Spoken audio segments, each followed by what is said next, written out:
హనుమకొండ జిల్లా పరకాల అంబేద్కర్ సెంటర్ వద్ద BRS party ఆధ్వర్యంలో ధర్నా నిర్వహించారు. ఎలాంటి షరతులు లేకుండా రైతులకు 2 లక్షల రుణమాఫీ విడుదల చేయాలంటూ డిమాండ్ చేశారు. ఈ కార్యక్రమంలో మాజీ ఎమ్మెల్యే చల్లా ధర్మారెడ్డి, బీఆర్ఎస్ పార్టీ శ్రేణులు పాల్గొన్నారు.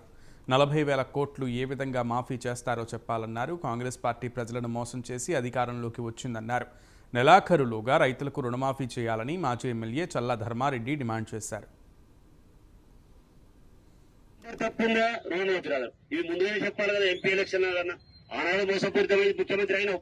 కనీసం ఎంపీ ఎలక్షన్ నాడు అమ్మవారి మీద దేవతల మీద ప్రమాణం చేసినప్పుడు ఒత్తులు సరి చూసుకోమంటే చేసుకుందరు కదా. నేను అడుగుతా ఉన్నా, ఇలా ఒత్తులు సరి కాదు. ఏం మాట్లాడుతున్నావు? ఇలా ఒక గాడికి వస్తాడు, నేను ఇట్లా అప్పున్నా అనుకోలే, ఇక్కడ లంకె బిందులున్నాయి అనుకుంటావు. నువ్వేం చేసావు? 40,000 కోట్లు నేను మాఫీ చేస్తాను ఏ లెక్కలు చూసుకున్నావు? ఒక ముఖ్యమంత్రి ఇవాళ పిచ్చిరేస్తా ఉంది. ఏం చేయాలో ఫ్రస్ట్రేషన్ లో ఉన్నాడు.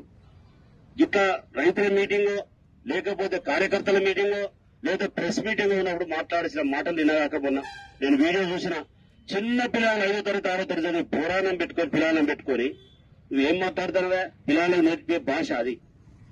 పిల్లలకు చదువు పిల్లలకు నేర్చే భాష అది. ఒక 10 సంవత్సరాలు వెళ్ళిన ముఖ్యమంత్రి ఏమని తిడుతున్నావు?